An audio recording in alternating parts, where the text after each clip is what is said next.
تصاویری که میبینید مربوط به یک معجزه بزرگ میشه. عربستان سعودی بعد از 1400 سال قبر عموی پیامبر حمزه ابن عبدالمطلب رو باز کرد و جنازه ایشون رو به یک مکان دیگه منتقل کرد. اما چیزی که در داخل قبر عموی پیامبر پیدا کردن بیشتر شبیه به یک معجزه بزرگ بود و قطعاً تا با چشم خودتون این مستند رو نبینید باور نمی‌کنید. چند سال گذشته بود که شهر مدینه در کشور پادشاهی عربستان شاهد بارش‌های شدید و باران‌های سیلاسا بود که مدت‌ها بود منطقه شاهد همچین شدت بارانی نبود. این سیل خسارت‌های زیادی به بار آورد و کوه احد یکی از مناطقی بود که در این حادثه آسیب دید. احتمالاً میدونید که قبرستان شهدای جنگ احد که 70 نفر از صحابه پیامبر به علاوه عموی پیامبر یعنی حمزه ابن عبدالمطلب بعد از شهادتشون در این جنگ در همین کوه احد دفن شدند. خب بعد از سیل بخشی از قبرستان شهدای احد از بین رفته بود و بعضاً بخشی از قبرها نابود شده بودن و باعث شده بود که بخشی از جنازه های شهدای 1400 سال پیش نمایان بشه. برای همین دولت عربستان سعودی تصمیم گرفت تا تعداد زیادی از علما و شیوخ رو جمع بکنه و از اونها بخواد تا در انتقال پیکر شهدای احد به جای امن و بدور از جریان سیلاب کمک کنن و اگر نظری هم دارن بدن. در طی همین ماجرا بعد از 1400 سال جنازه عموی پیامبر حمزه ابن عبدالمطلب هم یکی از پیکرهایی بود که باید منتقل میشد و شاهدانی وجود دارن که تونسته بودن پیکر این شهید ارجمند رو ببینن. برای انتقال پیکر این شهدا شیوخ زیادی حضور داشتند.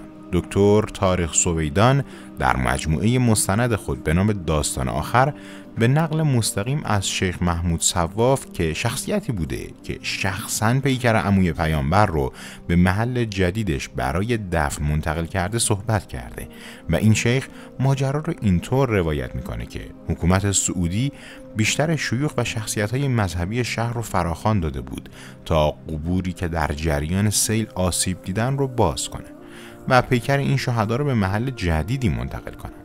قبرستان در اثر سیلاب و سیل آسیب‌های زیادی دیده بود و اجساد داخل قبر بعضاً نمایان شده بودن و من به همراه جمع زیادی از شیوخ عربستان دعوت شده بودیم و در انتقال جنازه ها شرکت می‌کردیم. از قضا قبر عموی پیامبر حضرت حمزه به نام من افتاده بود و من باید پیکر ایشون رو از داخل قبر خارج می‌کردم. اما باور نمی کنید که با چه صحنه‌ای روبرو شدم.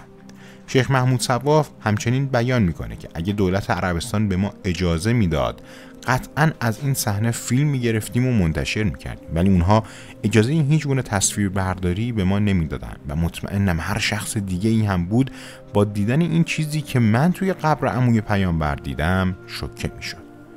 وقتی قبر رو باز کردیم همه ما شوکه شده بودیم، چون که پیکر عموی پیامبر حضرت حمزه پس از گذشت بیش از 14 قرن نه تجزیه شده بود و نه تغییری پیدا کرده بود. انگار که همین دیروز به شهادت رسیده بودن.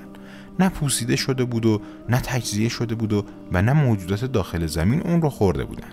شیخ صواف در وصف عموی پیامبر میگه بدن ایشون بزرگ بود و بینی و گوشهاشون بریده شده بود و شکمشون شکافی برداشته بود. پس دستم رو بر شکمشون گذاشتم و چون بدن ایشون رو حرکت دادم و خواستم که جابجاشون بکنم و بلندشون کنم، خون از داخل شکم فوران کرد و چون خون جاری شد بوی مشک خوشایند و مطموعی رو استشمام کردیم که مثل اون رو در تمام عمرم نشنیده بودم و این بو تمام قبرستون رو پر کرد. با خودم گفتم سبحان الله، چگونه بدن انسان میتونه صدها سال بدون تجزیه زنده بمونه؟ چگونه هنوز خون اون با بوی مطبوعی در فضا جاری میشه؟ این کرامت بزرگیه که خداوند در تایید وعده خود در قرآن کریم سوره آل عمران آیه 169 به شهدا عطا فرموده و میپندارید کسانی که در راه خدا کشته شده اند مرده اند، بلکه زنده اند و نزد پروردگارشان روزی میخورند. البته جالبه بدونید که قبر این عموی پیامبر برای بار دوم هست که باز میشه و قبلتر هم در حکومت معاویه ایشون یک بار نبش قبر شدن. بعد از گذشت 46 سال از جنگ احد بود که دولت معاویه تصمیم میگیره که قبر شهدای جنگ احد، علل خصوص قبر عموی پیامبر حضرت حمزه رو باز کنه و به اهداف مرموز و شیطانی خودش برسه. اونها قبر شهدای احد رو باز میکنن، ولی صحنه ای رو مشاهده میکنن که مو به تنشون سیخ میشه. در دوران خلافت معاویه پسر ابوسفیان لازم بود که در اطراف احد قنات بزنن. برای همین به خلیفه نامه نوشتن که فقط توی جایی که قبور شهدای احد قرار داره آب هستش و مجبورن که قبرها رو بکنن. معاویه هم با درخواست مغنی‌ها موافقت میکنه و فرمان میده که قبر شهدای احد رو باز کنن و اجساد رو به جای دیگه ای منتقل کنن و به مردم مدینه هم خبررسانی میکنن که کسایی که توی جنگ احد شهیدی داشتن برای در امان موندن اجساد شهداشون و قبور اونها از نفوذ و جریان آب این قبرها رو باز کنن و قبل از مأمورین دولتی خودشون اجساد شهدا رو به محل دیگه ای انتقال بدن. وقتی قبر مشترک جموح و عبدالله پدر جابر انصاری 2 نفر از شهدای جنگ احد باز میشه، چیزی داخل قبر دیده میشه که باور کردنی نبوده. اونها میدیدن که اجساد شهدای جنگ احد بعد 40 سال اصلاً فاسد نشدن.